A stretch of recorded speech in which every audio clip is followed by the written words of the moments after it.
иргэдэд өөрчлөлт тодорхой хэмжээнд дуудаж мэдээлэл өгье гэсэн тэгээ энэ хүрээнд одоо Монголын залуучдын холбооны удирдлагын баг одоо энд байна. Мөн зарим аймагуудын төлөөлөл за энэ үйл ажиллагааг албан ёсоор одоо та бүхэндээ ярилцахаар Монголын залуучдын холбооны ерөнхийлөгч Аюун Шимүхбат дэлхийн залуучдын холбооны дэд ерөнхийлөгч маань ирсэн байна гэх та бүхэн бас хүлээн авч сайн тухтай ярилцаарай.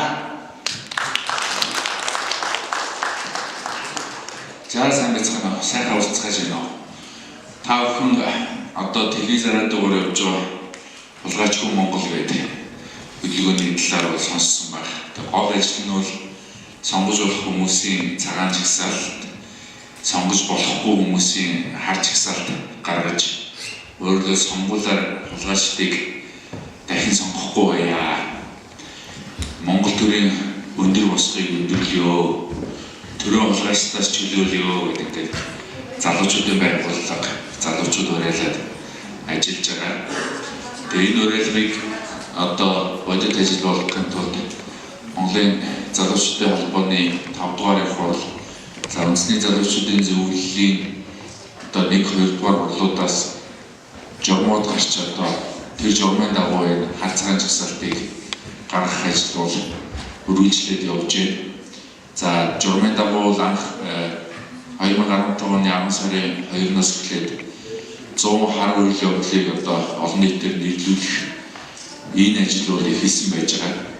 Тэгэхээр энэ 100 хар үйл явдлыг нийлүүлэх ажлуудын хүрээнд бол маш олон үйл явдлууд бол 92 оноос хойш нэрлэгдсэн байгаа. Тэгэхээр энэ нэрлэгдсэн үйл ажиллагаануудыг бид нар бас багцлаад нэг 208 үйл ажиллагаа болгоод эргээд бас иргэдээс яг аль 100 нь одоо топ 100 хар үйл явдалд орох вэ гэдэг энэ санал асуулгыг бол явуулсан байж байгаа. За ингээд та бүхэн сая авч үзэж байгаа сонин дээр байж байгаа 100 хар үйл явдал бол одоо 92 оноос хойш хамгийн их одоо хар одоо гайвсан ийм үйл явдлуудаа гэж ардтан бол саналаа өгсөн ийм үйл явдлууд байгаа. Тэгэхээр яагаад хар үйл явдлыг нэрлүүлээд байгаа вэ гэхээр энэ хар үйл явдлууд бол бүгд өөрийн эзэнтэй ийм үйл явдлууд байгаа. Энэ үйл явдлуудыг санаачилсан, энэ үйл явдлуудыг одоо улсын хурал засгийн газар дээр шийдвэр болгож гаргасан. Тэдгээр одоо эрхмүүд бол бүгд хар жагсаалтанд орж байна гэж ингэж журмаараа уушгууд гэж үзэж байгаа. Тийм учраас өөрөөр хэлбэл энэ 100 хар үйл явдлыг ихэд нэрлүүлээд за эргээд энэ 100 хар үйл явдалд орсон эрхлүүдийг бүгдээрийн одоо хар жагсаалт ингээд автоматар оруулах энэ ажиллагаа бол үндсэндээ одоо ингээд өндөрлөж байна. Тэгэхээр 4 сарын 7-нд та бүхэн санаж байгаа бол одоо бид нар Улаанбаатар хотод гуталтай жагсаал хийсэн байж байгаа. Гутлын жагсаал. Тэгэхээр гутлын жагсаал хийж байгаа гол одоо санаа болохоор бүх хүн бол эрхтэй гэвч эрхээ одоо эдэлж чадахгүй байна. Эрхээ эдэлэх гэхээр одоо эрх барьж байгаа хүчнүүд, эрх барьж байгаа намууд бол хүмүүсийг янз бүрийн аргаар ингээ хорлоо болохгүй байгаа. Жишээ төрийн албан ёсны бол жагсаалд оролцлоо гэхдээ эргээд ажилласаа хаалгагддаг. Бизнес хийдэг хүмүүс жагсаалд оролцлоо гэхэд эргээд бизнес нь хохирч яадаг. Заавал өөрөөр хэлбэл бүгдээр ингээ намаар нэг талцуулаад эргээд бас тэрний энэний нам гэж ингэж айл алхах гохирох чиглэл рүү ингэж хандуулдаг болсон учраас манай иргэд бол өөрсдөө одоо үгүй хэлж өөрсдөө жагсаж үзэл бодлоо илэрхийлж ингэж чадхаа байсан байгаа. Тийм учраас төлөөлүүлж одоо гутлын жагсаалыг бол хийсэн. Тэгэхээр яг энэ шиг байдал бол одоо нийт орон даяар бол байна. Хурцлагын ихээр бас яг өөрсдөө ирээд оролцдог хүн ховор байна. Дээрээс нь шууд одоо Улгайчдыг нэрлэх зүрх зоригтой хүн байхгүй болсон байна. Тийм учраас өөрөөр бидний энэ үйл ажиллагаа бол 92 оноос хойш бүхий л өөрөөр энэ улс төрчдийн энэ улс орон ард түмний өмнө хийсэн одоо гайтай үйлдэлүүдийг нэхэн сануулах дахин энэ үйлдэлүүдийг одоо гаргуулахгүй байхын төлөө гэдэг бас энэ бүх арга хэмжээг зохион байгуулж байгаа. Тэгэхээр яагаад Улгайчгүй Монгол гэж нэрлсэн гэж маш их олон одоо иргэд маань асууж байгаа. Бид нар бол ерөөсөө Монгол улсыг хариуцлагатай улс болгохын төлөө энэ Улгайчгүй Монгол гэдэг хөдөлгөөнийг бол хийж байгаа. Тэр бид нар Их Монгол улсыг одоо байгуулагдах үед их эзэн Чингис хаанаас асууж ирсэн асуулт байд. Яг их Монгол улс гэж хэлвэ гэж. Тэгтэн их энгийн хариулт хийсэн байдаг. Хулгайч тохмоод дэвсгэх зайгүй ийм сайхан улс гэрийг бид нэр байгуулж чадлаа гэж их эзэн Чингис хаан маань хэлсэн баг. Тэгэхээр бидний өвөг дээдс бидний дээдчүүд бол одоо тийм их сайхан улс гэр байгуулж чадсан ийм түүхтэй. Тэгтэл өнөөдөр бид нэр одоо 3 хүний нэг нь хулгайч гэж бүр оньгоо хүртэл гарсан. Одоо удахгүй бараг 2 хүний нэг нь хулгайч гэж ингэж нийтээрээ хүлээншүүлж ярьдаг болох юм шиг байна. Энэ хулгай сэтгэлгээ зөвхөн төрд байхаас гадна өнөөдөр нийгмийн бүхий салбарт тэр дотроо бүр одоо дөнгөж одоо ухаан сууж байгаа хүүхдүүд маань хүртэл одоо хулгай сэтгэлгээ хэвэн байх хэрэгтэй юм шиг бол ингэж ойлгодог. Ийм цөөн цагт бид нэр өөрөөр энэ ажлыг хулгайчгүй Монгол гэж нэрлэхээс өөр аргагүй гэж эхлүүлж байгаамаа. Тэгэхээр үнэхээр бид нэр хулгайчгүй Монгол энэ хөдөлгөөн үр дүнтэй амжилттай хэрэгжих юм бол бид нэр хариуцлагатай Монгол болно. Хариуцлагатай Монгол бол бүгд хамтаар биеийг хариуцж хамтаараа бүх хүнээ мэдгүй зөвхөөр хангаж босруулж өгөх чадах юм бол бид нэр их Монгол улс болох энэ одоо суурийг бид нэр тавих юм байна гэж ингэж харж байгаа. Тийм учраас залуучууд энэ хулгайч гэдэг үгнээс зэрэхгүйгээр энэ хулгай сэтгэлгээг Монгол улстай байхгүй болгохын төлөө бид нар бас энэ хулгайчгүй Монгол гэдэг хөдөлгөөнийг эхлүүлээд амжилттай өргөж байна гэж хэлж байна. За энэ удаагийн бүсийн чуулган бол одоо 3 дахь удаагийн бүсийн чуулган. Гэхдээ 2016 онд хийгдэж байгаа 3 дахь удаагийн бүсийн чуулган. 15 он бид нар бас одоо бүх аймагуудаа хамруулсан бүсийн чуулганыг бол хийсэн байж байгаа. За одоо дахинд чуулган болсны дараа бид нар Дорногов Дорнодод хийн. За дараа нь Улаанбаатар хотын дүүргүүдэд хийгээд эмчлийн бүсийн чуулган бол өндөрлөх юм аа. За та бүхэн сонин харж байгаа бол энэ нэр дэвтэгдсэн одоо 100 гаруй үйл явдал бол бүгд ардаа тоодомшгүй болон эзэдтэй байж байгаа. Үе үеийн улсын хурал засгийн газруудын одоо гаргасан булчимгүй хариуцлагагүй шийдвэрүүд бол бүгд энэ дотор орсон байж байгаа. Жишээ нь одоо тэр 1996-аас 2000 оны одоо засгийн газар их хурлын үед гарсан үндсэн хуулинд оруулсан дордуулсан 7 өөрчлөлт гэдэг. Өөрөөр улсын хурлын гишүүн засгийн газрын гишүүн байдаг тэр өөрчлөлтийг одоо жишээ нь ард түмэн бол хавь явдлаар ирсэн байж байгаа. Тэр өөрчлөлтөөс хойш бол ерөөсөө Монгол улсын засгийн газар Монгол улсын их хурл гэдэг бол ерөөсөө хонь хороор нийсэн юм шиг ялгахтаа болсон. Биеиндээ хариуцлага тооцож чадхаа байсан гэдэг ийм үндслээр өөрөөр энэ дордуулсан 7 өөрчлөлт гэдэг энэ зүйл орж ирсэн. Дээр нөгөө давхар дээл гэдэг яриа бол ерөөсөө энэ үеэс эхэлтэй. Эргээд улсын хурлын талан засгийн газар болчихсон. Эргээд засгийн газрын хийж байгаа бүхий үйл явдлууд бол улсын хурлын өөрийнх нь хийж байгаа шийдэл болж ингэж өөрчлөгдсөн ийм байгаа. Жишээ нь энэ үйл явдлууд бол бүгд орсон байна. За дээрэс нь намын жагсаалтаар улсын хурал сонгогддог явдлыг бол жишээ хар үйл явдлаа гэж ингэж иргэд нэрлсэн байж байгаа. Тэгэхээр энэ жишээ жагсаалтыг анх оруулах ажлыг бол 2008 оноос 2012 оны улсын хурлын үед хийгдсэн байдаг. Тэгэхээр тэр үед яг энэ жагсаалтыг дэмжиж санал өгсөн улсын хурлын гишүүд бол жишээ харж жагсаалтын болцлоо хангасан байх жишээтэй. За үе үеийн засгийн газруудыг огцруулсан асуудлууд байдаг. Тэгэхээр аливаа засгийн газар огцрох болгонд өөрөөр Монголын төрийн докторгүй байдал үүдэж идэг. Тэгэхээр энэ докторгүй байдлыг үүдэгдэг энэ засгийн газрын огцруулах асуудлыг хүртэл ард иргэд бол жишээ нь хар үйл явдлаар бол нэрлсэн байнамаа. Одоо 100 гаруй үйл явдлын сонин дээр жишээ болгоод бид нар Алт үеийн засгийн газрыг огцруулсан одоо гишүүдийн одоо зураг нэрийг нь тавьсан байж байгаа. Тэгэхээр энэ хүмүүс бол одоо жишээ нь өнөөдөр хариуцж салтынхаа болцлыг хангачжээ. Гэх мэтлэнгээр 500 гаруй төрийн өндөр жишээ одоо гисж ирсэн хүмүүс бол өнөөдөр харж салтанд орох болцлоо эдийн хангацсан байна. Энэ хүмүүсийг Монгол төрийн өндөр одоо босхийг давж төрийн жолоо энэ ажлаас хол бай гэж залуучууд анхааруулж байгаамаа. Та нар харуу үйл явдалд өөрөөр орох бодлоо хангачаад ээж холгой хийхээ үргэлжлүүлээд, бодлоо ярихаа үргэлжлүүлээд төр рүү зүтгээд авах юм бол бид нар 5 сарын 20-нд харж хасаалтанд оруулж авбаасаа зарлан шүү гэж хэлж байгаа. Улсын хурлын одоо сонгуулийн хуулиар бол 5 сарын 5-наас 5 сарын 13-ны хооронд бол бүх нэр дэвшигчнэр тодорно. Бүх нэр дэвшигчнэр тодорно.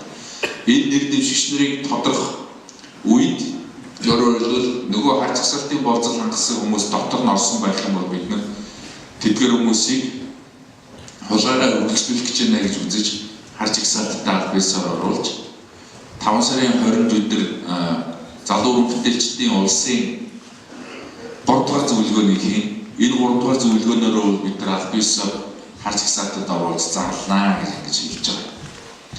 Тэгэхээр ерөөсөө намуудад дашуур өгдөг, намуудыг хариуцлагатай байлгадаг ийм тогтолцоо Монголд өнөөдөр байхгүй болчихсон байж байна. Мөн улсын хурл сонгогдсон гишүүдэд эргэж хариуцлага тооцдог энэ тогтолцоо Монголд бас байхгүй болчихсон. Үндсэн хууль дээрээс өөрсдөө хэрэгтэй зүйлийг дандаа хууль болгож хуульчилж авдаг хэдий ч яг өөрсдөө хариуцлага тооцоолох тэр ажлыг бол манай улсын хурлын эрхэм гишүүд өнөөдрийн болтол нэг ч хийсэнгүй. Тийм учраас өөрсдөө хариуцлага тооцох дургүй байгаа тэр хүмүүсийг нийгмийн өмнө хариуцлага тооцоолохын тулд бид нар залуучуудын байгууллага энэ ажлыг хийж байгаамаа гэдгийг бол дахин хэлхийг хүсэж байна. Тэгэхээр Монголын залуучууд л өнөөдөр зориулж энэ бүгдийг хийхгүй бол өөр нэг хэн нэг улс төрийн нам ч юм уу эсвэл хэн нэг улс төрч ч юм уу эсвэл өөр одоо хэсэг бүлэг хүмүүс бол хэн ч энийг зориулж хийхээгүй юм байлээ. Энэ бид нар зээлээ төлөх гэж байрныхаа зээлийг төлөх гэж дээр нь хоногийн хоолоо хүргэж байхын тулд бид нар бол богс ихгүй бүгд ажиллаж байгаа. Тэгтэл улсын хурал байж байгаа хүмүүс бидний төлөө тэгж ажиллаж чадахгүй. Тийм учраас яг бидэнтэй адилхан ерөөсөө өдөр шөнөгүй ажиллаж байдаг. Өдөр шөнөгүй яг энэ иргэдийн асуудлыг төрийн бодлого болгож шийдвэрлэхийн төлөө бидэнтэй төрийн бас байгууллагуудтай зогсоо зайгүй хамтдаа ажиллаж биднэртэй адилхан хойшуур өгдөж биднэртэй адилхан хөдөө гадаагүй хавч хурж явж байдаг. Ийм л төрийн төлөөлөлтөй байх ажлыг бидний цагаан жагсаалтаараа хийя гэдэг ийм нэгдсэн шийдэлд хүрсэн байгаа. Тийм учраас бид нар өөрөөр энэ жил нийт сонгогчдыг сонгуультай идэвхтэй оролцохыг нэгдүгээр уриалж байгаа. Хоёрдугаар сонголт нь хулгайч биш байгаасаа гэж ингэж хүсэж байгаа. 1996 оны манай гүшчүүд бол санаж байгаа. Тэр үед ардсан холбоо эрсдэлтийн төлөө бол одоо өстой хонч байсан хамаагүй тэндээс нэг дэвшсэнд бол одоо сандаа өгье гэж ингэж тэр үед бол давлгаалж ийсэн. Тэрэн шиг энэ удаа өөрөөр энэ цагаан жагсаалтанд орсон хүмүүсийг л нийтээр нэг сонгоод явуулъя гэдэг. Ийм л өөрөөр цаашин дагуулгаа одоо бүхэл газар сайг орон нутаг даяар бол ингээд явж эхэлж байна. Нэг хэсэг бол хулгайчд биш үү хинч байсан яах вэ гэдгийгсэн. Тэгтэл бас хинч байсан хамаагүй байж болохгүй байгаа. Эргээд тэр хүмүүс сонгогч хариуцлагатай ажиллаж чадахгүй бол тэр хүмүүсээ бид нар бас нэг эргүүлээд татах хэмжээний гэрээтэй эргээд тэр хүмүүсийг биднээс дасагч сарж алга болохгүй бидэнтэй өргөж хамтдаа ажиллаж яадаг хэмжээний бас гэрээтэй эргээд тэр хүмүүсийг бид нар сайн ажилласан уу юу гэдгийг бас нэг хэмжүүртэй байж ингэж бид нар сонгохгүй юм бол нэгэнд гарсан хүн бол бидний төлөө ажилладаг юм байна гэдгийг бол өнгөрсөн улсын хурлын 6 сонгуулиар сонгогдсон хүмүүсээр бидэнд товч тодорхой харуулж өглөө. Тийм учраас энэ удаагийн сонгуулийг бид нар хариуцлагатай сонголт хийцгээе. Дээр нь бидний сонгох хүмүүс бол хариуцлагатай хүмүүс байг. Сонголт маань бол хулгайч биш байгаад ингэж бол уриалж байгаамаа. Ингээд залуучдын байгууллага бол энэ чиглэлээр бол бүхэн шидэндээ ажиллаж байгаа. Хүмүүс бол хэлдэг тэр хүмүүс бол бүгд мөнгөтэй ирэх мэдтэй ийм хүмүүс байгаа. Та нарын тэгээд цагаан жагсаалтаа гаргаж ирэх хүмүүс чинь сонгогдож чадах юм уу? Гэх мэтлэнгээр их олон асуудлууд бол тавьдаг. Тэгэхдээ бид нар бол нэг зүйлийг хэлж байгаа.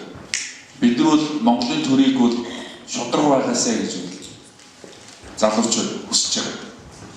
Тэр Монголын төрийн жишээдийг бол үргэлж үнний талд байдаг, үннээр мөрөлдөг хүмүүс байгаасаа гэж үгдэж хүсэж байгаа. Тэгээ энэ хүмүүс хизээ өөрөөр төрд гардаг болно. Монголын төр хизээ иргэдээ алгацлаггүй шудраг өөрөөр бүх төрийн шийдвэрийн шудраг болж чаддаг болно. Тэр цагт бол бидний хөдөлгөөнд бол яллаа гэж бид нар үзнэ гэж ингэж ойлгож байгаа. Тэв учраас энэ цаг үеийн залуучууд бид нэг бие өмнө хүлээх үүргээ хүлээж ачааг нь үүрэлцэж Монголын нөгөө алдагдсан үннийг буцааж байранд тавих. Худал үнэн хоёрын байр суурь өчөж байгаа өнөөдрийн энэ бохир заваан улс төр дээр нь тэр төрд шугалчаад байгаа хулгайч нарыг төрөөс нь чөлөөлөх, холдуулах, төрийг нэг төр шиг болгох энэ ажлыг бол үргэлжлүүлж гинэ гэж ингэж үзэж байгаа. Тэр учраас өөрөөр та бүгд маань бас бидэндээ үнэтэй зөвлөгөөгөө өгөөрэй. Дээрэс нь бидний та бүдэд одоо санд болгоод байгаа тэр хар жагсаалтанд орсон хүмүүсийг битгий сонгоорой. Үр хүүхдүүдээ бүгдээрнгийн өөрөөр сонгуульд идэвхтэй оролцуулж өгөөрэй гэж ингэж ерөнхийлөгчийн зүгээс та бүдээсээ хүсэж гуйх байна. Тэгэхээр энэ бүх үйл явдлууд амжилтанд хүрсний дараа бол бүр хулгайч хүртэл хожиж байгаа шүү гэж бид нар бол хэлж байгаа. Яагаад гэхээр өнөөдөр хулгайч нар яг энэ чигээрээ явсаар байгаад Монголыг талцуулаад дуусах юм уу? Эсвэл энэ хийж байгаа алдаагаа ойлгоод Монгол төрөөс хол байж ингэж явах юм уу гэдэг ийм сонголтын юм л ирж байгаа. Тийм учраас өөрөөр хол байхгүй гэж зүтгэхэд байгааг нь бид нар харж хасаалтандаа энэ хол байя гэж байгаа хүмүүсийг нь бид нар мартъя гэж. Тэгээ мартахул тэдний хувьд хамгийн том шагнал болно. Хулгайч нарт. Тийм учраас өөрөөр Монголын залуучууд шудраг хоймоор байна.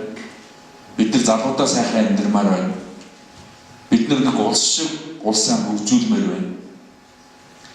Энэ бүх зорилгын доор бид нар нэгдэж байгаа. Тийм учраас та бүдийг энэ үгдийг маань одоо хүлээн авч ойлгож, за дээр нь сониртойгоо бас маш сайн танилцаж, дээрээс нь бас үр хүүхдүүдэд сонгуульд оруулах хичээлээр бол маш одоо үр дүнтэй уриалж ажиллана гэдэгт бол итгэж байна. За миний хэлэх товчхон мэдээлэл бол энэ хүрээд өндөрлж байна. Ингээд та бүдийнхээ сонирхсан асуултанд хариулъя.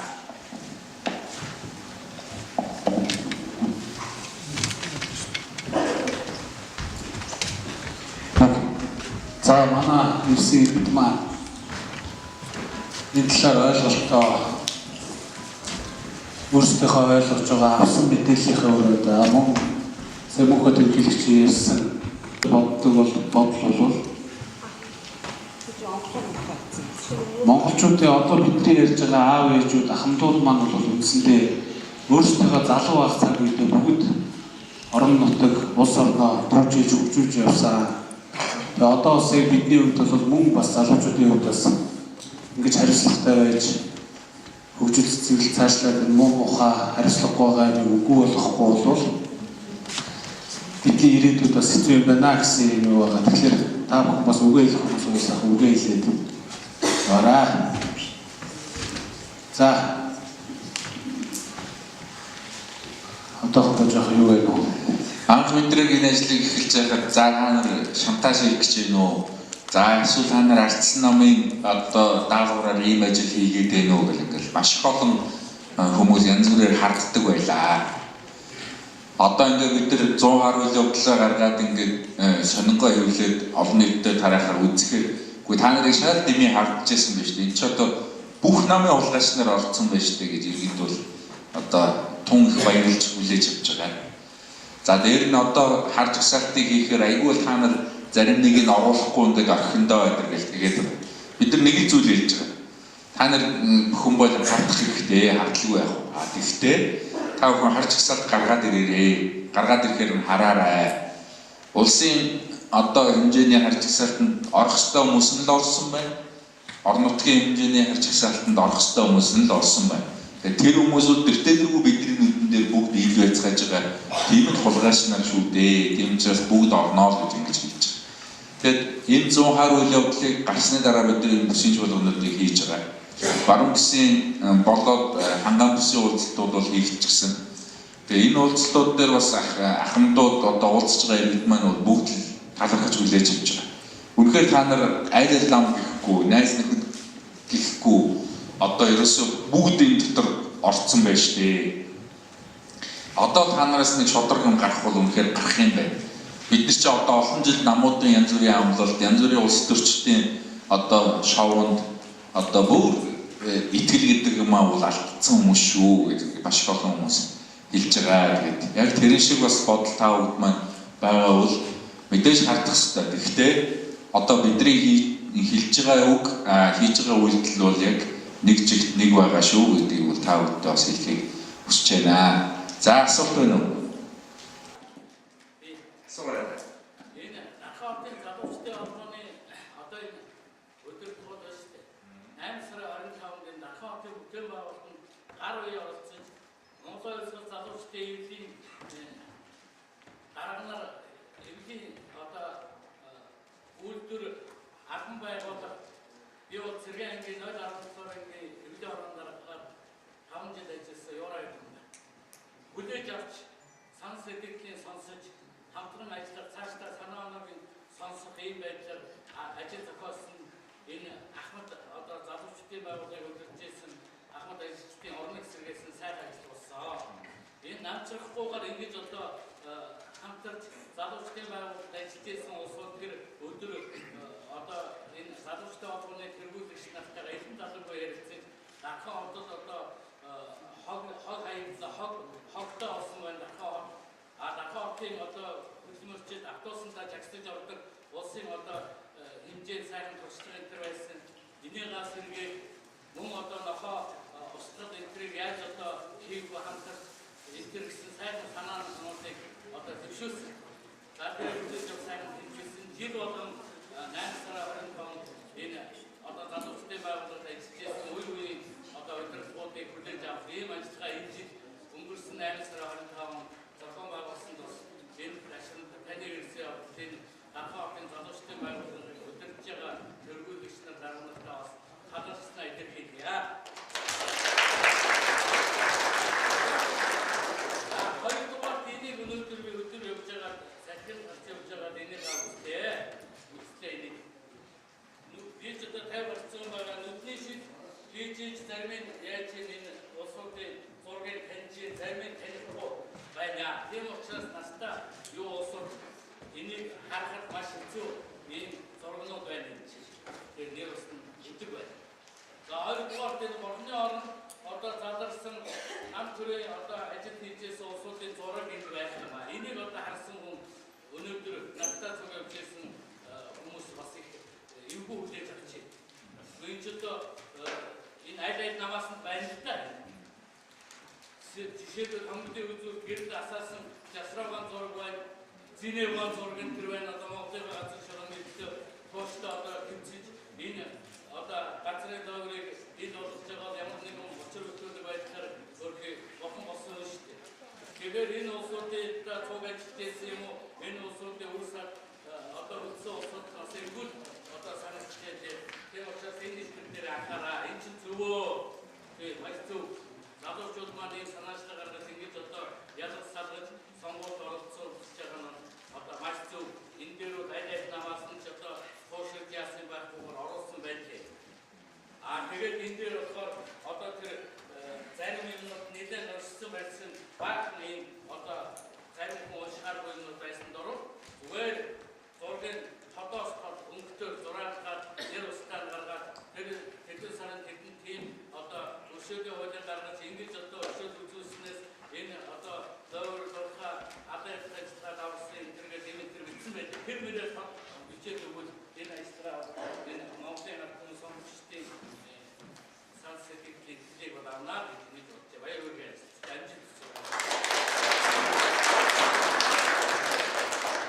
За гэлээ. Бидэд одоо 5 сар За гэлээ. Бидэд одоо 5 сарын 20-нд яг улсын нөгөө зөвлөгөөнөөр харц гасаалтаа аль бисаар галнаа. Тэрэн дээр бол одоо бид тэр зураг нэрийг үл их сайхан тод тавья. Таглагч болсон хүмүүсийн зураг юмнуудыг бол бид нар өнгөрсөн түүхийг байгагаар нэгдүгээр тавих зорилго одоо агуулсан. Хоёрдугаар хичнээн тэр хүмүүсийн тухайн үед гаргаж ирсэн шийдвэр нь хариуцлагагүй байсан бол өөрөөр хэлбэл гайн одоо хичнээн үнэн алга болсон ч гэсэн өнөөдөр хүртэл үргэлжилж идэв шүү. Аливаа мөлийн үр гэж юм заавал биш шүү гэдгийг бас бид нэр сануулахын тулд бас тэр зургуудыг нэлээд ярилцаж байгаа. Ер нь байгаагаар нь оруулъя гэдэг ингээд оруулсан юм аа. За манай Гамболдор бол ажиллаа хийсэн байна. Ер нь бол манай эвлэлийн одоо ахмадын байгууллага гэдэг нэг ахмадын байгууллага одоо Монголын залуучдын одооны гүйцэтгэх хорон дээр одоо яг миний эсрэг өрөөнд байрлаад одоо ажиллаа явуулж байгаа. Хоёрдугаар эвлэл сан гэдэг одоо манай Төдөгөө ахсан эвлэл сан гэж одоо байгууллага бас үйл ажиллагаа явуулж байгаа. Ингээ хоёр ахмадын байгууллага маань үйл ажиллагаа явуулж байгаа. Бид нар бол бүх аймгийн залуучдын холбооны дэргэд бол ахмадын холбоогоо заавал ажилуулаа гэдэг ийм хатуучийг өргөдөг үл өгдөг. Бид нар бол Монголын ёсгол залуучуудын эвлэлийн ялчгүй одоо залгамжийн байгууллага. Ялчгүй бид нар бол тэр үеийн одоо школ, тэр үеийн одоо манлайлагч өдөртөгч нарыг бэлддэг байсан. Тэр одоо системээс давуу бүгдийг надад авч ашигладаг ийм учиртай. Дээрээс нь бид нар бол одоо сайн одоо шудраг ийм өөрөөр байгууллага, ийм өдөртөгч нарын үргэлжлэл шүү гэдгээ бол үргэлж санаж байхад өөрөөр манай ахмадын байгууллага, манай ахмадууд бол маш их үүрэг оролттой оролцдог юм аа. Тийм учраас бол одоо манай бусад аймгийн одоо залуучдын холбооч гэсэн бас яг энэ ажлыг байна.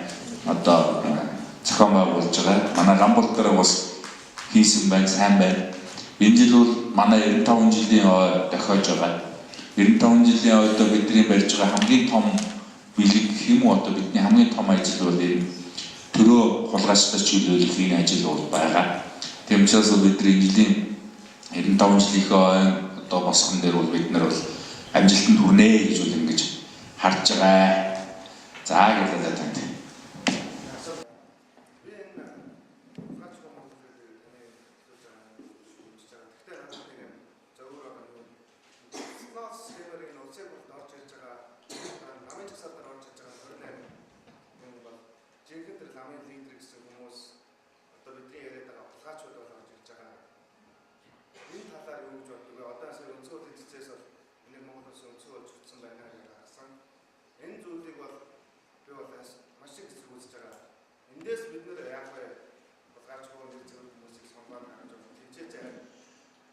Намын жагсаалтын асуудал бол 100 гаруй хөдөлгөөний нэг болчихсон. Тэгээд тэр намын жагсаалтын одоо дэмжиж улсын хурал дээр санал өгсөн хүмүүсийг бид нар харж жагсаалтанда оруулнаа гэдэг сонин дээр бол гарцсан байж байгаа. Профессионал системийн хувьд бол жагсаалтаа гаргахдаа давхар ард иргэдээс өөрөөр санал авдаг байх хэрэгтэй. Өөрөөр нийслэлийн жагсаалт нь байдаг. Ард нь тэр хүмүүсийг жагсаалтад өөрөөр авсан саналаар нь оруулж дугуйлдаг ийм л байх хэрэгтэй байхгүй. Тэгтэл нөгөө хулгайчдаараа шургуулахын тулд нийт одоо авсан саналыг өөрсдөө жагсааж байгаад ингээд оруулдаг.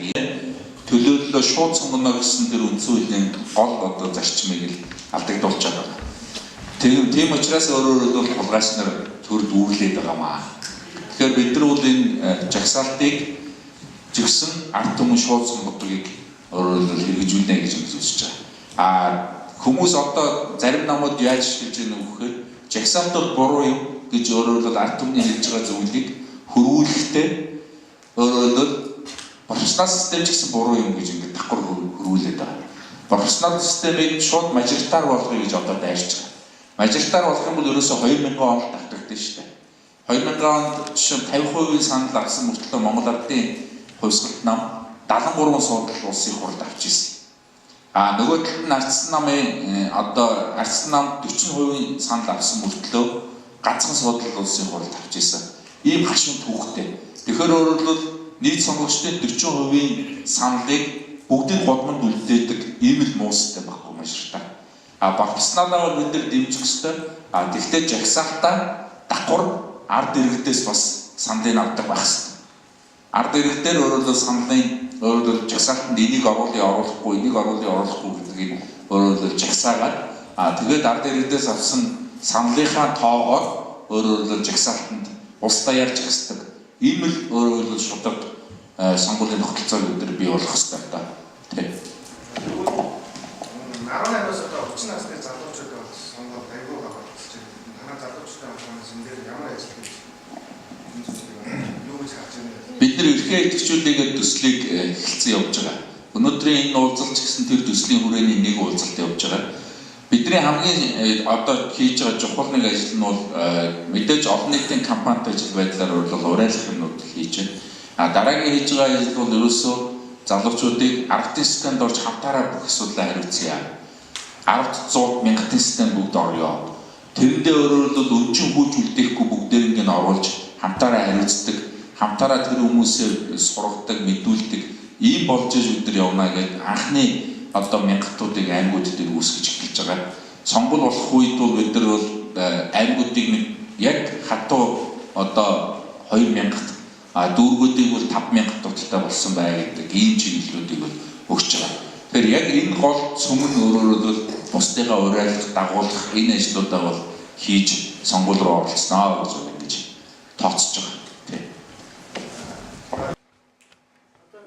Ер нь хулгайчгүй төрөлжлөгнийхээ одоо яг ямар төрийг хэлээд байна. Энэ талаараа нэг товчтой юм уу тийм хулгайчгүй төрөлж.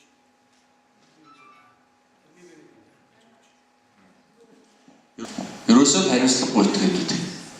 Хариуцлагагүй итгэдэг. Өөрөөр төр дард түмэн итгэл өгч сонгоод байхад төрийн ажиллаа хийхгүй, төрийн эрх мэдэл, төрийн өөрөөр боломж, нөхцөл энэ бүх зүйлийг зөвхөн өөрсдийнхөө сүлжээнд зориулж ашиглаад байгаа ийм хүмүүсийг хулгайч нар гэж хэлээд байгаа. Тэгэхээр гаргаж байгаа шийдвэр болгон Монголын ард түмний амьдралд одоо үр нөлөөгөө өгч яадаг. Тэгэхээр энэ шийдвэрийг өөрөөр хэлбэл ард түмэнд яаж нөлөөлж байгаа юм гэдгийг эхэлж бодохоос өмнө зөвхөн өөртөө ямар ашигтай вэ? Нөгөө бүлэглэлт нь ямар ашигтай, тийм ээ? Гэдгийг л өөрчилж харж тэрүүгээр хэмжүүр хийж шийдвэрүүдээ гаргаад байгаа хүмүүсийг л хулгайч нар гэж хэлж байгаа. Энэ юу их зүйлтэй байгаа юм уу? Эсвэл үндэ Энэ нэгдүгээр тогтолцооны гажиг. Энэ бол тогтолцоо ийм одоо муу систем ажиллаад байгаа учраас хулгайч өөрөөсөө төрүүлээд байгаа. Ямар ч сайн хүн очиход энэ тогтолцоо хэвээрээ байх үед эргээд тэр хүн бол яг л нөгөө хулгайч болно. Тийм учраас бид тэр хүнтэй системтэй үзэж байгаа шүү л гэж хэлж байна.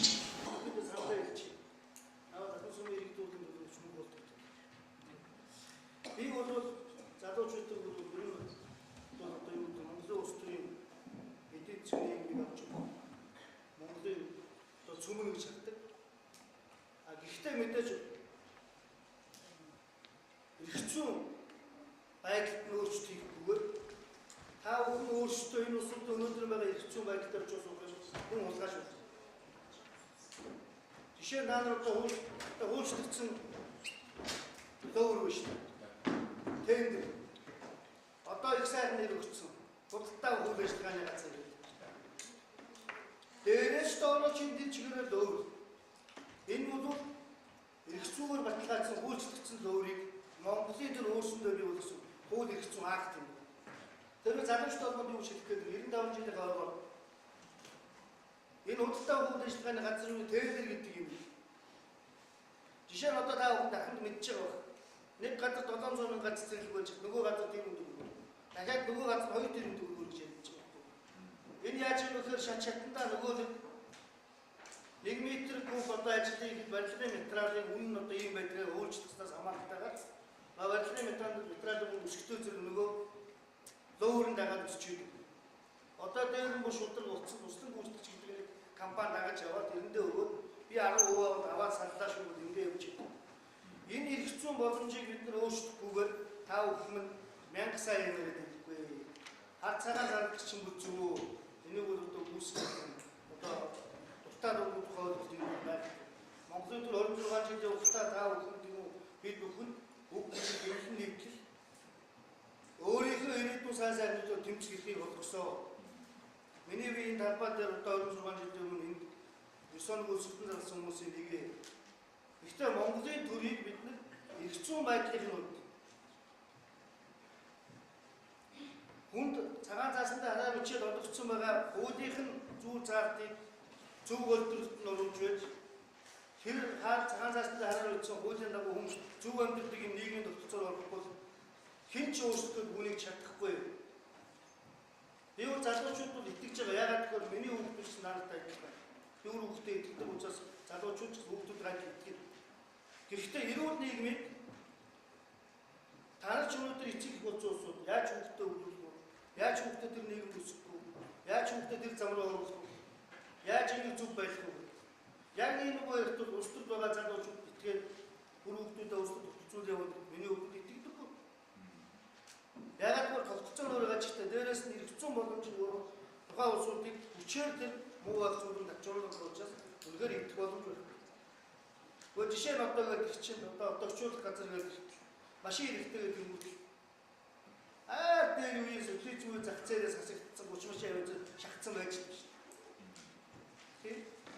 Манай дахин дүүр ичмээр шүү дээ. Наранбаатар Ямхүү гэдэг хоёр хүн дундаасаа Баатар хүн гэж регистр дугаар дүнд үзүүлээд төсвийн мөнгнөөс 800 сая идэлцэн. Гэхдээ та өвгний амьддаг 5 давхар нийт орон сууснаас 2 өрөө байрыг аахтлаар байхгүй байж. Гэхдээ нөгөө байр нь байдаг. Ийм улаан цагаан юм хийгээд тэгээд дотор ёс зүй гэдэг юм байна. Түүнээсээ хүн одоо ичнэ гэдэг юм байна. Тэр үнтэйгээ тэр улс төрийн намын хариуцлага тавьж байгаа юм байна. Ер нь хариуцлагагүй зургаас олж монголчууд ингэж байна. Гэхдээ энэ хариуцлагагүй зүйл рүү оруулж байгаа зүйл хүнийг мөнхөд эрх ашиг тагж явдаг. Мөнхөд эрх ашиг тагж явдаг. Тэгээд тэр эрх ашиг хүн бүсгүүдийн тулд тодорхой хэмжээгээр өөртөө байгаа боломж албан тушаал үүсгэж байна. Хүн одоо эрх гэдэг үгийг маш сайн судлаад үзээрэй. Тэгшид эрх чөлөө хүмүүсээс сайхан ярьж явж мэдл гэдэг үг зарчаад тэрэн дээр сандаар суугаад үзээрэй. Тэр цагт нөгөө миний тэгшидний асуудал аавах. Таны эрх мэдл хаана байх вэ гэхээр сайн ойлгож ирээдүйд тодорхойлоо. Би та бүхэнд одоо 1-5 жил арга хэмжээний өөрөөр энэ өөрчлөгдсөн лоурийн хуулийг өөрчилж өгөөч. Ялангуяа тендер энийг бод төрсөн дээр нацраач. Яагаад энэ улсууд дээр доргуу дайр гүсэн одоо хүмүүс их хөрөнгө тэрэнд орохгүй зүтгээд байдаг. Үнэхээр сайн улсууд байдаг. Үнэхээр одоо тэр малчны амьдралыг, багшийн амьдралыг тэр одоо тоогоочийн амьдралыг, жолоочийн амьдралыг мэддэг улсууд байдаг юм байна. Гэхдээ зүгээр намын сайн. Намдаа уулзахтайг сайн. Тэгсэн хэрнээ цаанаа бол яг одоо нийгмийн амьдрал дээр чөлөөт асуудал хандна. Аливаа асуудал хандна. Одоо та бүхэн тэр цолгодог үлзүү. Ямар нэгэн байдлаар хүн гаж буруу юм хийсэн бол түүнийхээ үр шим чи өгсөн байлаа ч гэсэн буруу үлдчих чинь тэгээд буюу үед нөгөө хууль болж үлдчихэж байгаа учраас тэр нь тэгээд шийдвэр болоод гацсан. Тэгээд тэр нь хор хөнөөр дараад бий болов байж. Тэгээд маргааш би алдахгүй тул тэр хүний алдаа би энэ цолгоос олж унших ёстой. Тэгжээж Монголын нийгэм цаашаа цэвэрлэх.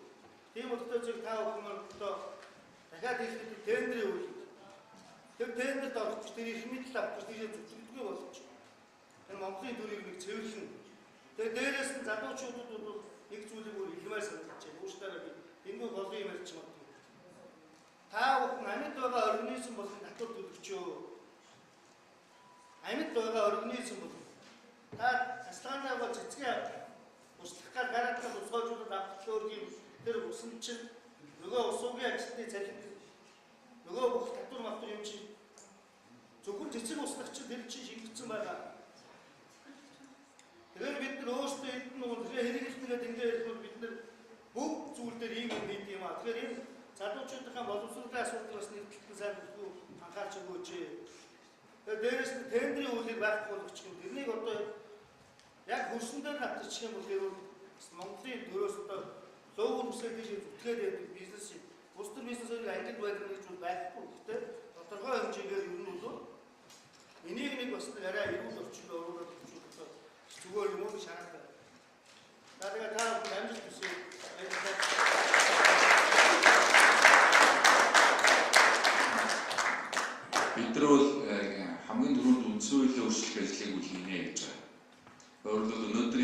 системийг төрүүлээд байгаа энэ үндсэн хуулийг бид нар бас ямар ч бид нар бол хамгийн түрүүнд үндсэн хуулийн өөрчлөх ажлыг бол хийнэ гэж байна.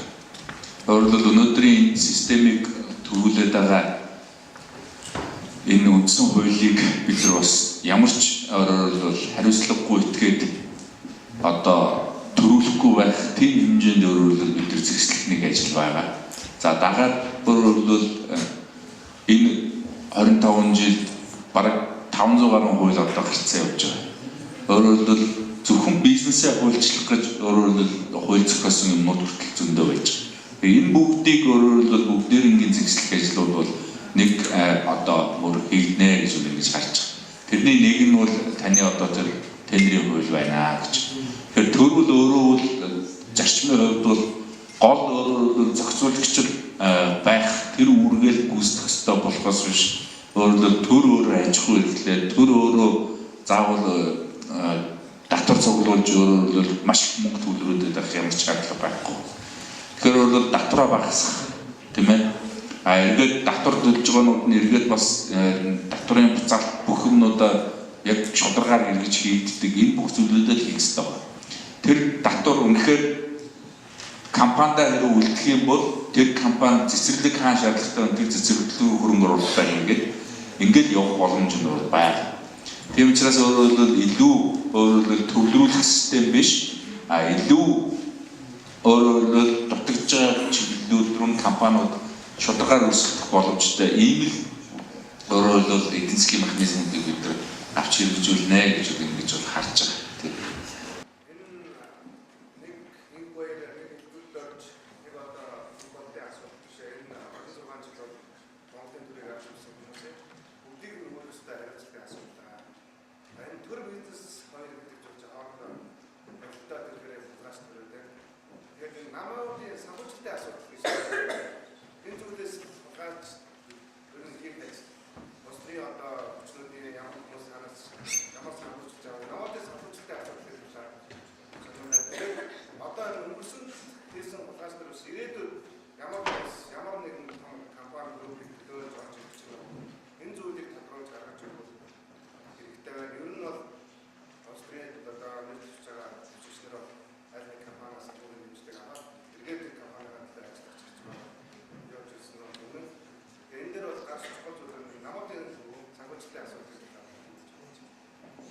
Судлаачдын хэлж байгаа одоо тоогоор бол яг хулгайч нарын өөрсдийнх нь хулгайлж байгаа мөнгөний намдаа зориулж байгаа хэсэг нь бол 10% хүрхгүй байгаа гэж. Тэгэхээр өөрөөр намын санхүүжилтийг ил болгох гэдэг бол тэр нэг жижигхэн туслыг л ил болгох тухай асуудал яриад байна. Тэгэхээр өөрөөр энэ тендерийн хууль өөрөөр бусад эрх мэдлүүд хуваарлж байгаа энэ хуулиудаар бид нэг өөрөөр том гарч байгаа мөнгнүүдийг л бид нар бүрэн одоо хямах тэр боломжийг л бүрдүүлэх тухай асуудлыг ярих нь илүү зөв юм байл. Тэгэхгүй бол намын санхүүжилттэй ил болголоо гэж нөгөөдөлж бидний нэг удаа болгодоод тэгээд тэрэн дээрээ нэг хэдхэн төгрөг байгаа шүү дээ гэж нэг харуулаад ингээд өөрөөр нөгөө том хулгайгаар давтлах ийм боломжийг бид нар өгч болохгүй маа гэсэн нэг ийм нэгдсэн шийдэл бид нар бас хүрсэн байна. За бизнесийн хүмүүсийг бол ерөөсөө улсын хурал төрөөс хол байлгая. Мөнгөтэй болох гэж байгаа хүн одоо яах гэж бас төр рүү орох гэдэг юм тийм ээ. Энэ бол ерөөсөө шудраг ус өрсөлдөөний одоо хамгийн тод хэлбэр болох юм байна. Тийм учраас ерөөсөө аль ч төвчний бизнесийн хүмүүсийг бол төр рүү орох юм бид нар бол шууд болиулъя гэдэг ийм бас одоо шийдлүүд ярьж байгаа тийм. За одоо сүүл гарсан сонгуулийн хууль бол 18 дугаар 8 он байна. За энэ дээр бол бид нар улгач хүмүүс яриад байгаа шинэ хүмүүс шинэ залуучуудыг сонгоо мэдчихүүлнэ гэдэг. За одоо нэг 20-с дээш сумтай аймаг маань тэр шинэ залуучууд чинь өөрсдөө таниулах боломжгүй болсон юм байна. Шинэ төвчж байгаа хүмүүс тэр хугацаанд өөрөө таниулж хүн болон өөрсдөө санал нэг байна. Өөрөөр сонгох хууль болсон гэж бид хэлээд байгаа. Тэгэхдээ нөгөө талаараа бид нар бас энэ бүгдийг өөрсдөө ашигтайгаар эргүүлэх бас боломжийг залуу хүн болгон сэтгэх ёстой. Тийм учраас өөрөөр магадгүй сонгуулийн кампани богино болсон биднийг одоо өөрөөр сонгогчхыг гэдэг бүхий л байдлаар ингээд шахаж гавчаад байгаа нь бас ард иргэдийн уурыг хүргэж байгаа. Тэгээ энэ талаасаа бол жишээ нь баяраа байна уу, болдоо байна уу ерөөсөө хамаагүй. Яг л энэ шинэ зарчмын дагуу яг энэ хулгайчдыг төрөөчлүүлэх ажлын төлөө ингээд яг энэ зарчим дээр нэгдэж явж байгаа залуучуудыг чамайг юу нэрж гар барьсан барайгүй, сонингоо өгсөн гөөгөө сонгочихё гэдэг энэ л өөрөөр зохион байгуулалтыг бид нар орондоо хийгээд байгаа. Тэгэхээр манай байгууллага бол бүх аймагт хөлтөө, дээрээс нь бүх суманд хөлтөө. Тэгэхээр энэ дэдүүтэц энэ өөрөөр энэ залуучуудын энэ одоо нэгдлийг л бид нар энэ зүйлдээ бид нар нэг удаа улсынхаа төлөө бид нар зориулъя. Энэ сонгуулиар энийгээ бас бид нар хөдөлгөё гэдэг энэ бүх ажлуудыг барьж авч байгаа. Тэгэхээр бид нар одоо нэгэн батлагдсан хуулийг муу олчлоо гэж ярих биш. Нэгэнд энэ байгаа нөхцөл байдлыг бид нар харин өөрсдөө ашигтайгаар хэрхэн зөв эргүүлэх вэ гэдэг чиглэл рүү илүү одоо ухаан бодлоо оролдуулах нь зөв юм аа. Сүүлийн 4 жил бол бас ер нь юмны өнөр үнэтэй зүйлсэн. За анх одоо өмч садхад бол аль одоо намын дарганаар одоо байгууллагын дарганаар байлаа. Тэд өмчийг авсан шүү дээ. Ерөөсөө өмчийг дээр авсан. За тэгээд ингээд ирэхээс одоо ингэж яриад байдаг байхгүй юу? Эдгээр одоо бид нарыг ядуур уучлаа гэж. Тэгэхээр энэ дээр би яагаад энийг ярьж өгөхөд бас залуучууд маань яг нарийн имийг мэдэхгүй учраас бидний ч одоо залуухан 21-2 настай байх чи одоо нэг 2 бэлээ оёо заруу би дамын намын чинь болоод хуулийн ял сонсно. Ял сонсно тийм байсан. Тий. За миний ээж аав миний аав энэ төр ярьдаг байсан. Одоо маань энэ алчид дөнгөж гарахад одоо миний номын багш ир гашуун байж байгаа ингэж бахад ярьж ирсэн.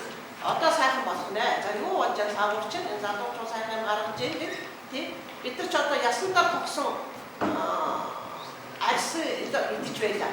Өөдтэй гэнт дарганаар 50 толгой малаас илүү өсгөж болохгүй малаа. 50 толгой малаас илүү өсгөж зэрэг пиатал болчих. Ингээд пиатал болохоо хүүхд сургуульд явахгүй. Одоо шагнал урамшилт авахгүй. Одоо ийм муу нэр удам судраараа зүгдэг байсан учраас 50 толгойд мал юм чи өсөөд бошоо хураг гисгээр ядалдаг байсан гэж байгаа. Ийм одоо хэцүү цаг байсаа. Одоо бол одоо дуртай давган дээрээсээ дуртай өнөө тохироод махаа авдаг болжээ.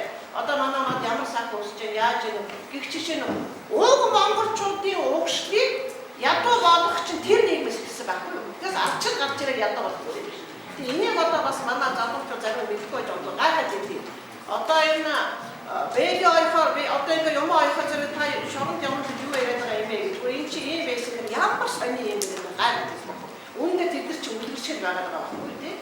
Их жишээний юм байгаад идэв. За тэгээ нэг юм дээр би эмсгэж бодож юм байна.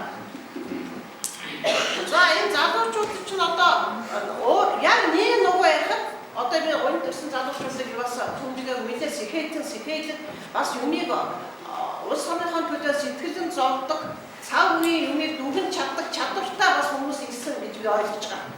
За чадваргүй нэг нь одоо нөгөө манай намын тухай ярих уу яг нөгөө чанаж гараа авчлаа шүү дээ. За тэр бол нэг юм. Тэгтэл чинь би нэг юун дээр их анхаарч бодож байгаа үгтэй зэрэг манайхан одоо ихлээд энэ улс төрийн энэ хэллэг яриа үг гэдэг их бас хэцүү. Үг гэдэг их учиртай шүү. Энэ дээр их юм суралцаж ойлгоосоо гэж бодож байна. За яг нарийн яриуд залуучууд өөрсдөө улс төрийн идэвхтэй муутай болсон. Бидний телевизээр видео представлаа одоо юу бол ертөнцийн юм манайхаа үзэж штэ. Би бас махагдгийг асар багын хугацаанд монголчуудын хэрэглээ дэлхийн баг өндөр улсуудын хэмжээнд хүрчихсэн штэ. Манай нэг хүүхэд тааш сууж байгаа гэсэн чинь анх одоо гар утсаараа би хүүхдээ мессеж бичих. Танай ээж айлдаа бичээд байгаа юм гайхаж ирсэн юм байна. Тэгэхээр бид нар улсуудын бас жижиг тосгоны хүмүүсээс хол багцсан билээ гэж. Би 100 рубль гартаа борж үзээ бүгд оюутан нэг Украин оюутан ярьж ирсэн. Тэр би дотроо багч гэсэн гэж. Манай монголчууд ч бас асар түргэн хугацаанд өрөндөө нэгдэж чадсан байх би багч гэсэн шүү. Миний өмнө надад хэлж ярьж ирсэн.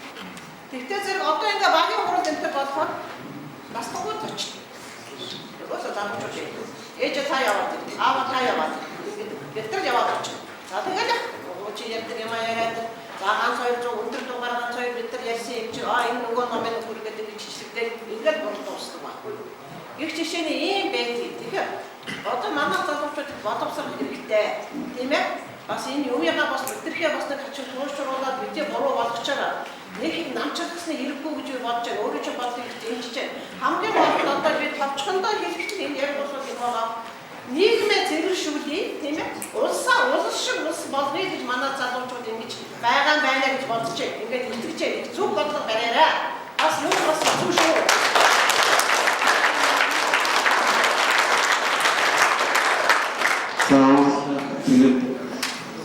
Таны асуусан асуултыг хариулъя гэж бодож байна. Залуучуудын идэвхжүүлэх асуудал ялцгүй таны ярьж байгаа шиг байгаа. Энэ дээр бол миний хувьд бодлоор бол хоёр маш чухал шалтгаан байна.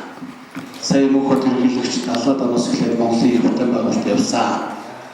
Энийг залуучдын байгууллагаас эхлүүлсэн. Эхлүүлэхдээ төрийн бодлогоор яаж тэнцвэ гэхээр тэр үед одоо та нар залуу байсан илгээлтийн эзэд одоо бүхий л үйлдвэр аж ахуй газруудыг барилгыг босч гараараа босч барьж босгосон.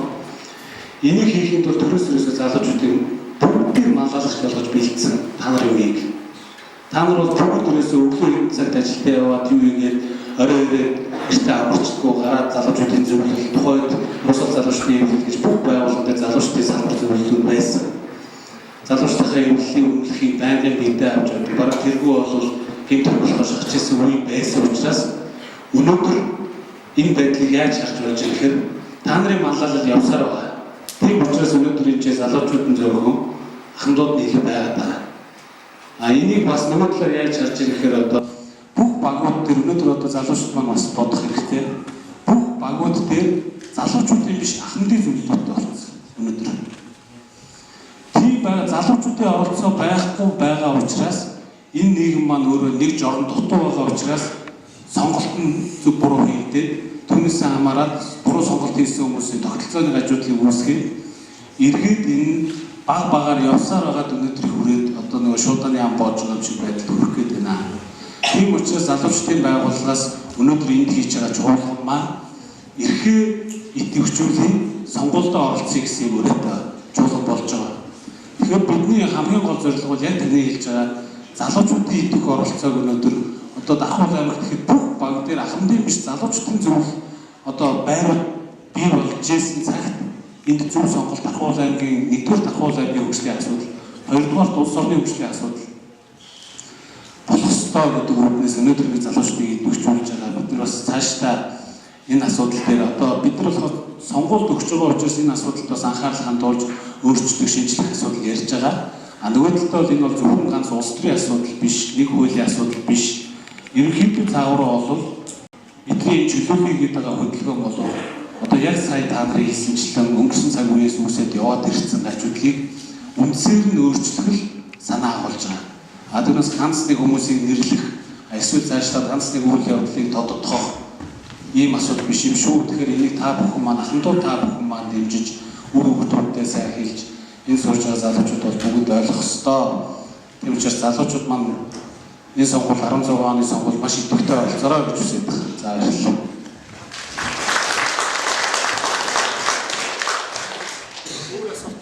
За өөр асуулт байна. За.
Үнсүүдтэй одоо асууж байгаа хамгийн гол шалтгаан нь 1990 он манай үндсэн хуулиар өөрчлөж байхдаа юу яасан бэ?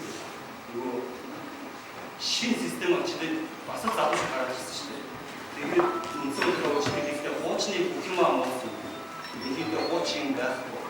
Хуучны төлөвлөлтийг цааш хийгээд бид чаднаа, гадууч чаднаа гэж бүх дайрсан. Тэгэхээр цаанаас нь Америкийн мөнгө хөгжлийн одлого орж иж Монголыг одоо ямар өрөнд оруулсан нь бид харагдаж байна. Тэгэхээр одоо монголчууд яг өөрийн гадуучид гэдэг үндсэн хуулийнхаа татварыг ийм хэлсэн байна. Энэ татвар руу автомобиль Монголын залуучуудаа хамтарч ажиллаж байна. Энийг баярлалаа. Манай 92 оны үндсэн хууль бол үндсэндээ орчуулгын хууль шүү дээ.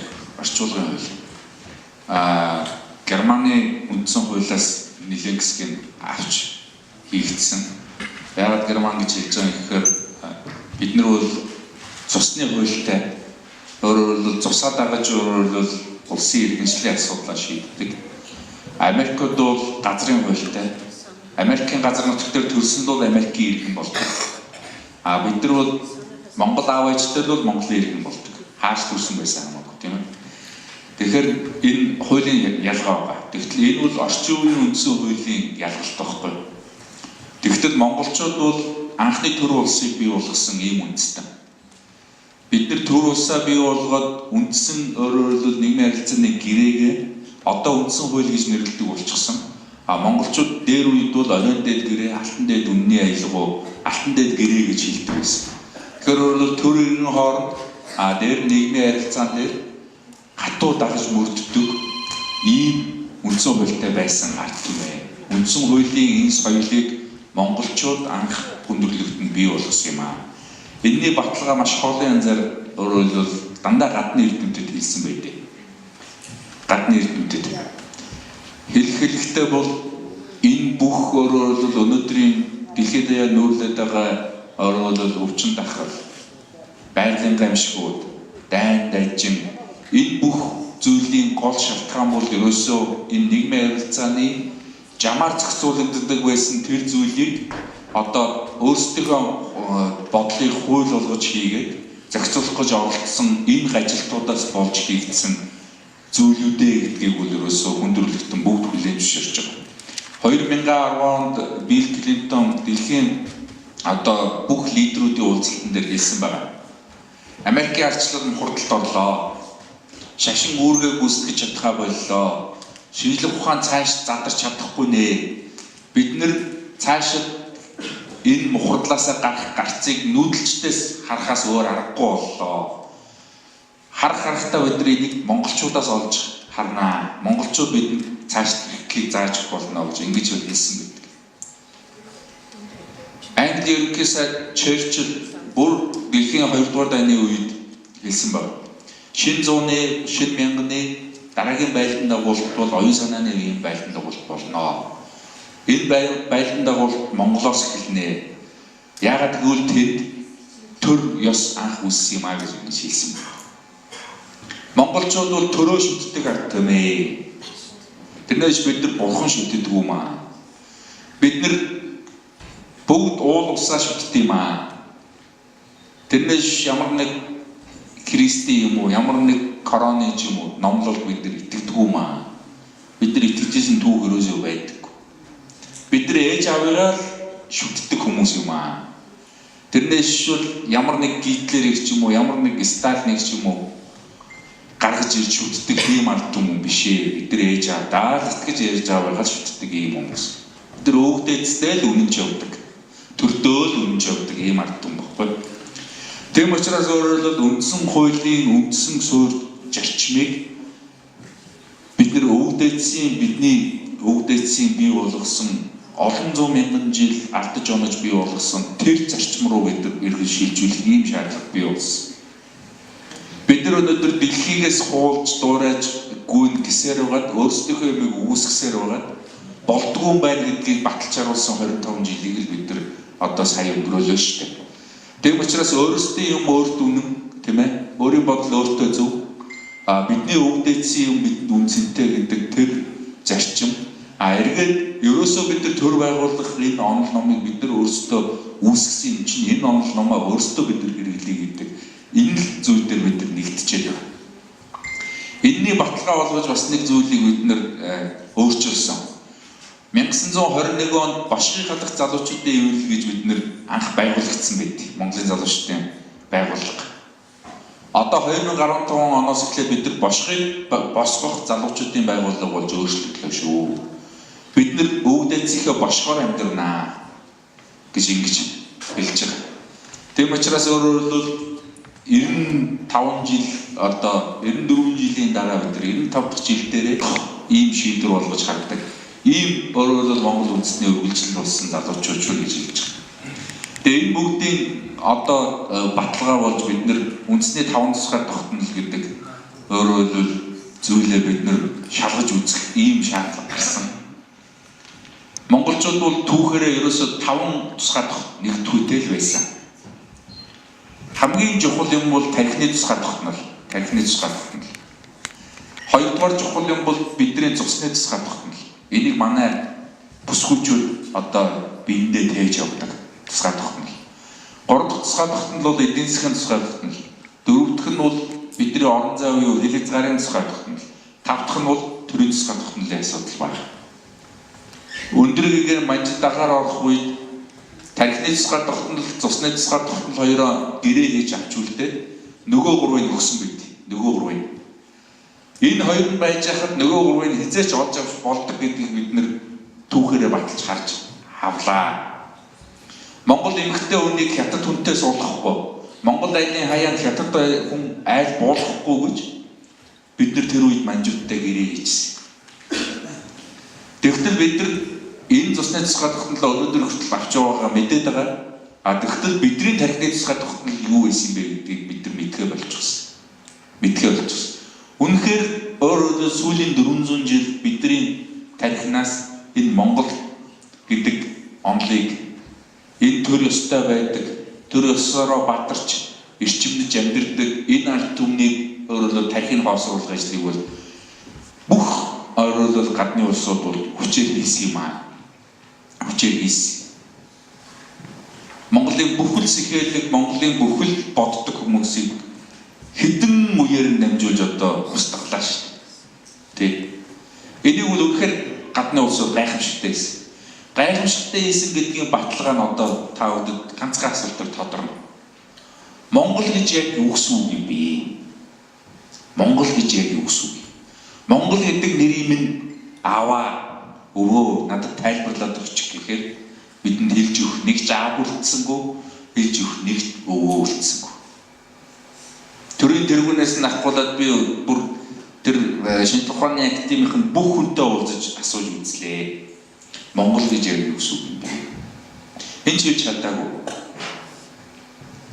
Тэгтэл тэр бидний төрөө байгуулдаг нийгмийн харилцааны гэрээ болсон Алтан дээд гэрэн дээр Монгол гэдгийг маш тодорхой тайлбарлаж өгсөн гэж. Монгол гэдэг. Энэ бол ерөөсөө бидний төртэй байхын, бидний хүслийн зүйтэн байхын, бидний амьдралын зүйтэн байхын ерөөсөн гол онол тэн дээр ингээ явж байгаа. Тэгээ тэр онолын хураангуй өнөөдөр Монгол гэдэг нэр байгаа байхгүй. Тэгээ Чингис хааны бошгон дээр бичсэн байж байгаа. 800 жилийн дараа намайг иргэн төрөхөд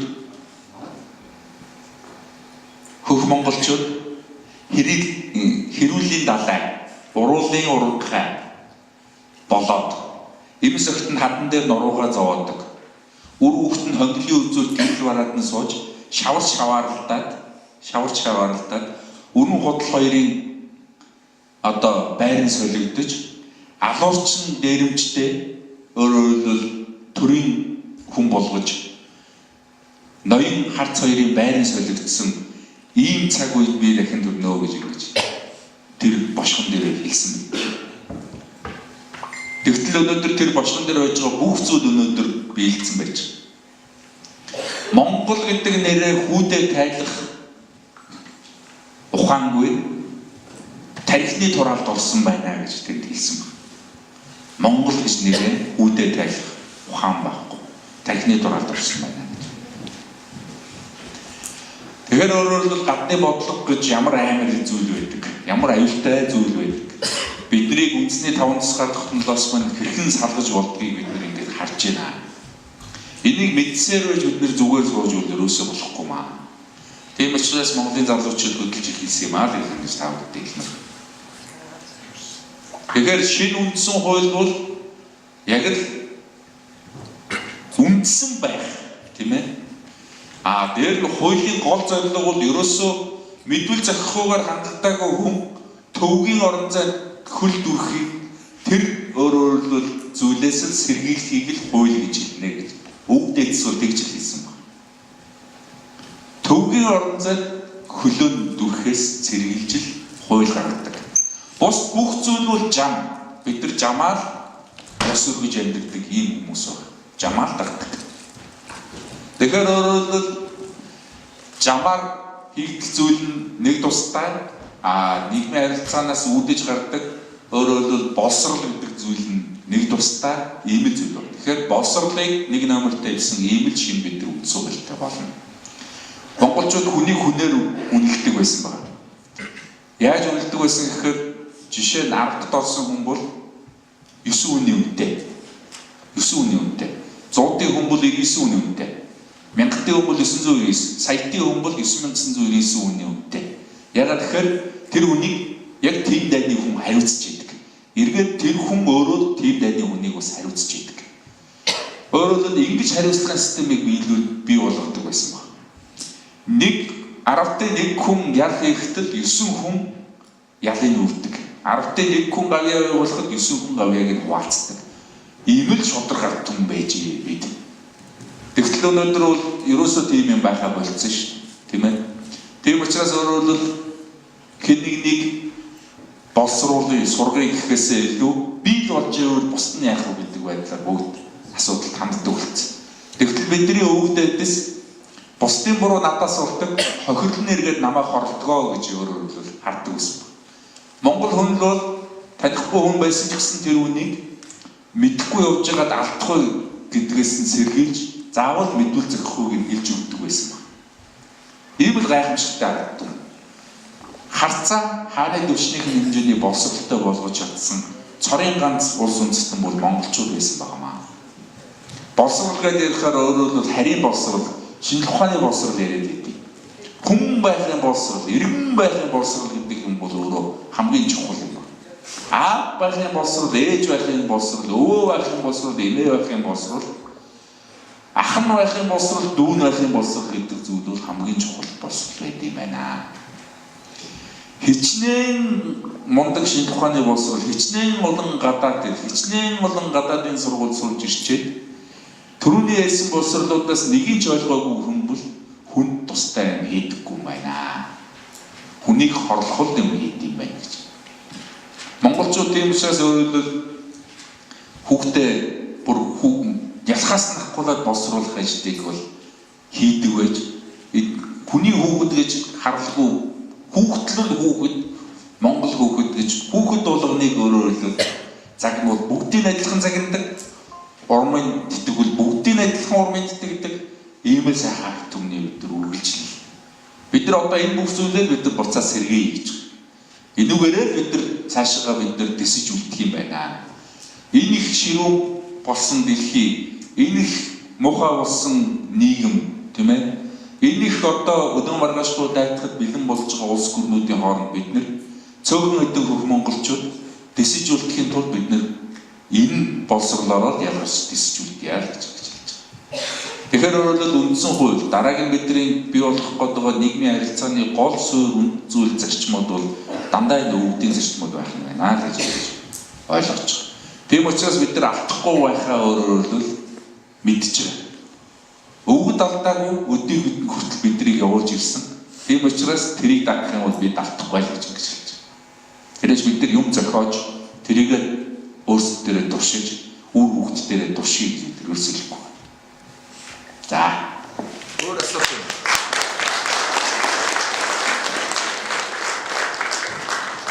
Дараагийн нэг асуумаар санагдаад байдیں۔ Бүр мэдхгүйг нь өөрсдөд нь мэдүүлэх шиг сайхан байхгүй шүү. Чингис хаан гэж яг юу гэсэн үг? Чингис гэж юу гэсэн үг юм гэдэг асуулт байна. Маш олон хүмүүс даваа тэнгис за тэгээ хаан болохоор нөхцөлийн цолмол гэдэг юм хэлээд байна.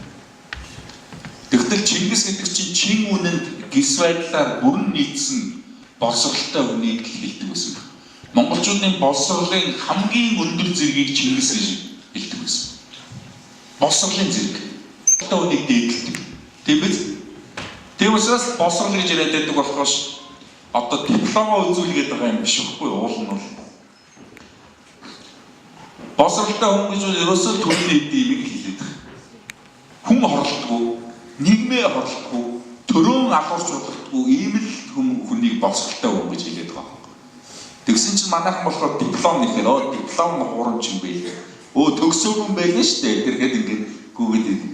Тэгтэл тэр бол зөвхөн тухайн нэг салбарын ч юм уу тухайн хэсгийн ажилтнууд хэлж байна. Тэгтэл Чингис хаан гэдэг зүйл бол өөрөө бидний боловсролын хамгийн дээд зэрэг байсан байна. 13-р зууны үед их Монгол улсыг байгуулах үедээ өөрөөр бол харцаа хааны хэмжээний боловсролтой болох тэр зорилгыг манай өвгдөөс тавьж исэн байна. Тийм учраас өөрөөр бол бүгд боловсролтой болж ирсэн учраас хулгайч төрүүлэхгүй байх, хулгайч болох тэр бүх өөрөөр бол замыг бид нар хааж чадсан юм байна. Тэр үед 950 мянган иргүүнтэй 250 сая малтай гэж юм. Тэгээ яагаад 250 сая мал гэдэг ингээд тодруулаад судлаад үзээд байсан чинь ерөөсөө хүн байхын боловсрол эзэмшээгүй нөгөө эсрэгдсэн эзэнт хүрний бусад газар нутгууд дээр байж байгаа ард түмнүүдийг бүгдийг тоолоод малынхаа тоонд оруулчихсан байсан байна. Ягаад гэхээр Монгол боловсрол эзэмшээгүй учраас гэж.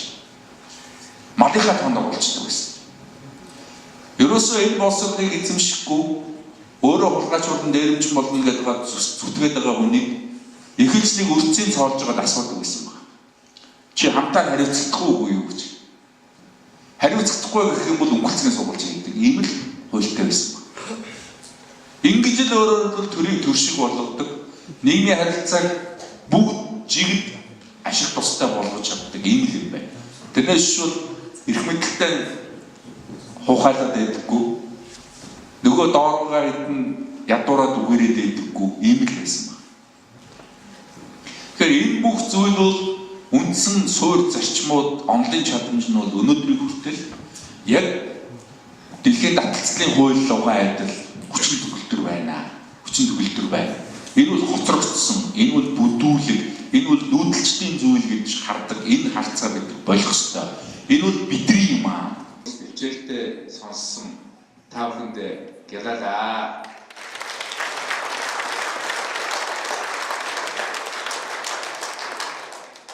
Монгол биднийг харж, монголчууд биднийг хүлээж, тэгээ хариуцлагатай ажиллаа хийж төрөө хулгайчдаас чөлөөлё гэж та бүхэнд уриалж байна.